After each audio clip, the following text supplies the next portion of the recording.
Captain Clementine and the Dainty Dreamer. Once upon a time, in a bustling harbor by the sea, there was a pirate captain named Captain Clementine Jib. She was the bravest and most clever of all the pirates, with a golden spyglass tucked into her belt and a hat that had seen 100 storms. Captain Clementine's ship, the Salty Star, was famous for sailing through every weather, finding lost islands, and solving mysteries wherever the ocean wind blew. But one sunny morning, something most unusual happened to Captain Clementine. As she polished her spyglass in her cozy cabin, she came upon a curious bottle sparkling among her treasures. The bottle was tiny, sealed with a cork, and had a label that read, "A drop of the adventure you never knew." Captain Clementine, never one to turn down an adventure, uncorked the bottle and took the tiniest sniff. Suddenly the world spun and twisted. The floor rose up, the walls stretched high, and Captain Clementine shrank smaller and smaller until she was no bigger than a mouse. She looked down and saw her boots, now huge on her little feet, and her coat trailing behind her like a pirate's royal train. Her hat nearly toppled over her eyes. But Captain Clementine did not panic. She stood up straight, brushed off her sleeves, and lifted her chin. "Well, this is a new adventure," she declared. Before she could think of what to do next, bright sunlight washed over her, and she realized she was not in her cabin at all. She was in a grand new world. The floor was smooth wood, but not the salty planks of her beloved Salty Star. Instead, everything around her was enormous. A huge bed towered above, with a mountain of blankets and pillows. Gigantic dressers and chairs stood like cliffs. And there, in the middle of the room, sat a magnificent toy ship. The toy ship was beautiful. Its sails were crisp white, its deck made of polished wood, and tiny cannons lined its sides. There was even a miniature anchor and a shiny brass bell. It looked like a perfect copy of a real pirate ship, only much smaller than the real thing, yet much bigger than Captain Clementine was now. She scampered across the smooth floor, boots slapping against the wood. The room echoed with her tiny footsteps. As she reached the toy ship, she marveled at its size. She could climb the ropes with her hands and feet like a real pirate. The rails were just the right height for her to peer over, and the deck stretched out before her, ready for an adventure. "Oh, what a delightful vessel," she said, her voice squeaking in her new tiny size. "I believe I'll call you the Dainty Dreamer." She climbed up a loose thread, using it as a rope ladder, and swung herself over the side of the ship. As soon as her boots touched the deck, she felt a strange tingle, and the ship seemed to shimmer under her touch. Suddenly, the Dainty Dreamer creaked as if waking up from a long sleep. The sails fluttered, the ropes tightened, and the ship lifted ever so slightly off the ground, as if caught in a magical wind only Captain Clementine could feel.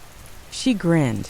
Pirate captains were nothing if not quick to spot magic when it happened. Clementine explored every inch of the Dainty Dreamer. The captain's quarters were just big enough for her to duck inside. There was a tiny desk with a map of the bedroom, complete with mountains for the bed and hills for the pillows. There were tiny golden keys, a chest with a shiny marble treasure, and a spyglass that fit perfectly in her hand. She laughed with delight. Just then she heard a tiny creak behind her. Out from a cupboard on the ship popped a mouse, dressed in a smart navy blue jacket with shiny brass buttons. He wore a little hat with a feather and had a bright red scarf tied around his neck. He bowed deeply. "Captain Clementine Jib, I presume?" the mouse said in a squeaky but polite voice. Clementine grinned. "And who might you be, my fine fellow?" "I am First Mate Tittlewhiskers," said the mouse. "At your service. The Dainty Dreamer has been waiting for a real captain. I hope you're ready, for this ship is enchanted and can sail across the wildest seas of imagination. But beware, the bedroom is full of surprises, and there are challenges to face before you can return to your true size." Clementine's eyes sparkled. "I'm ready," she declared. "Let's set sail." With a wave of her hand, the sails unfurled, catching a breeze that made the curtains billow. The Dainty Dreamer began to move, gliding across the bedroom floor as if the wood were the wide-open seas. Out the portholes, Clementine could see towering furniture pass by like distant islands. The first challenge came when the ship sailed close to the sock archipelago under the dresser. Out from a dark sock cave slithered a long, friendly centipede wearing a bandana. His name was Sir Lancelot, the bedroom's most famous sock guardian. "Halt!" he called in a booming but gentle voice. "No ship passes through my domain without answering a riddle. If you fail, you must turn back. But if you succeed, the way will be open and I'll share with you the secret of the hidden shoelace bridge." Captain Clementine stood tall at the bow. "I accept your challenge, Sir Lancelot. What is your riddle?"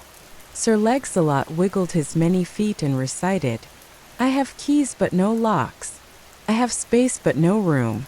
You can enter but you can't go outside. What am I?" Clementine thought hard. She tapped her tiny chin. She looked at the polished wood of the ship, the sails fluttering above, and the giant furniture islands all around. Then she grinned. "A keyboard!" she cried. Sir Lancelot cheered, his feet clapping in applause. "Correct!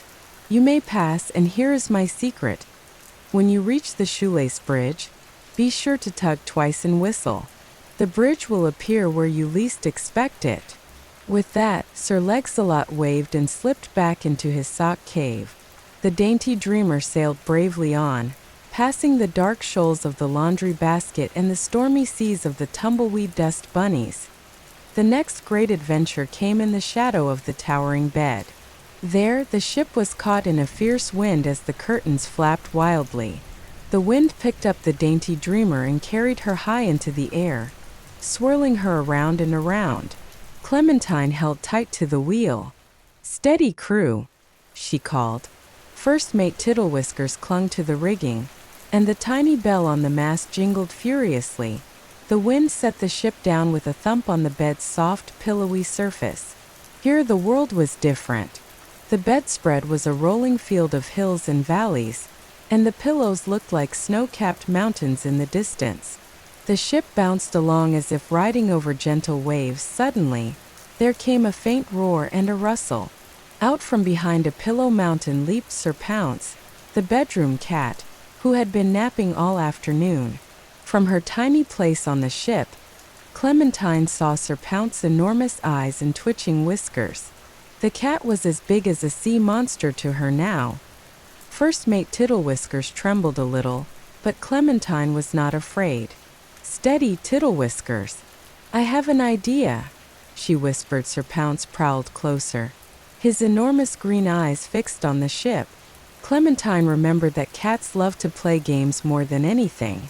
She quickly grabbed a bit of yarn from the deck and tied it to the ship's bell. With a mighty heave, she threw the yarn toward Sir Pounce. The bell jingled invitingly. Sir Pounce's eyes widened with curiosity.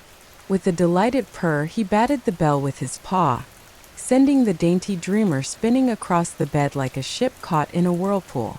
Round and round they went, until finally the ship sailed off the edge of the bed and landed softly in a pile of clothes below. Shaken but unharmed, Clementine and Tittlewhiskers dusted themselves off. "That was close," said the mouse, "but splendidly done. Sir Pounce seems very pleased." From above, Sir Pounce looked down, purred, and gave a slow, friendly blink as if to say, "Safe journey, little captains." He curled back up to nap, his tail twitching with dreams of tiny ships and brave pirates. Clementine checked her map. They were closer now to their goal. A small sparkling jewel marked at the far side of the room. The map called it the Crystal of Return. Legend said that whoever found it could wish to be their true size again. To reach the Crystal of Return, the Dainty Dreamer needed to cross the treacherous carpet sea. The carpet was thick and bumpy with tall tufts like seaweed.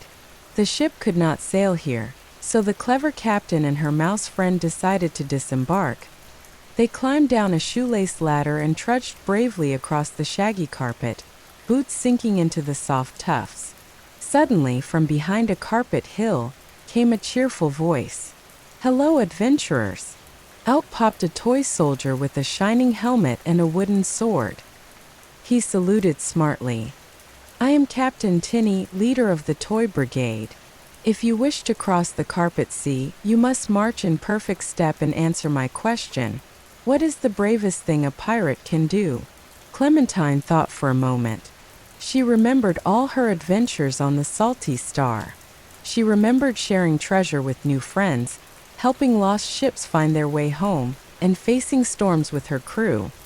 "The bravest thing a pirate can do," she said, "is to help others, even when it is hard or scary. A true pirate captain is kind and bold." Captain Tinny beamed and nodded his shiny helmet. "That is exactly right. Come march with us." With a tap of his sword, the Toy Brigade lined up and began to march. Clementine and Whiskers joined in, high-stepping through the carpet's wild tangle. As they marched, a path opened up, guiding them safely to the far side of the room. There, at the foot of the great window, they found the shoelace bridge Sir Lancelot had told them about. It was hidden under a pile of scattered shoes.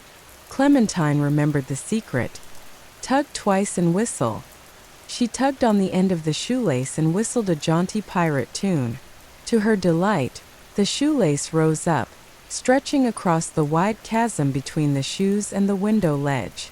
It made a perfect bridge. Hand in paw, Clementine and Whiskers crossed the bridge, hearts pounding with excitement. The view from the window ledge was breathtaking. They could see the whole bedroom, the mighty mountains of the bed, the swirling rivers of the carpet, and their ship, the Dainty Dreamer, shining bravely below. And there, glowing softly in a pool of sunlight, sat the Crystal of Return. It was a beautiful shimmering stone, no bigger than a button but glowing with all the colors of the rainbow. Tiny sparkles danced around it like fireflies. Clementine and Whiskers approached with awe. "The legend says," whispered Whiskers, "you must make a wish from your heart to return to your true self." Captain Clementine closed her eyes. She thought of her ship, her crew, and the adventures she had faced in this big, magical world. She knew she would always treasure this journey, for even the smallest adventure could be the grandest. She held the crystal in her hands and whispered, "I wish to be myself again and remember the magic of this journey forever." The crystal glowed brighter, filling the room with light. Clementine felt herself lifting up, spinning gently through the air. The world shrank back to its proper size. The bed became just a bed, the window ledge just a ledge, and the Dainty Dreamer sat quietly on the floor. A simple toy ship once more. Clementine opened her eyes. She was back to her true size, sitting in her cozy cabin on the Salty Star. The tiny bottle stood empty on the desk, the adventure swirling inside her heart like the echo of a beautiful song. She smiled and tucked the crystal into her pocket as a reminder. She would never forget her journey through the magical bedroom, the brave first mate Whiskers, the riddle-loving Sir Lancelot, playful Sir Pounce, and the marching Toy Brigade that night. As the stars twinkled above the harbor, Captain Clementine stood on the deck of her ship and looked up at the sky. She wondered about all the tiny adventures hidden in the world, waiting for a brave heart to find them. And somewhere in a quiet bedroom, the Dainty Dreamer sat proudly on the floor, sails raised just a little higher, sparkling in a shaft of moonlight, waiting for the next pirate captain who believed in magic and adventure. And so, every night after, whenever Captain Clementine saw a glimmer in the corner of her eye or heard the faint jingle of a bell, she knew that the world was full of secret adventures just waiting to begin.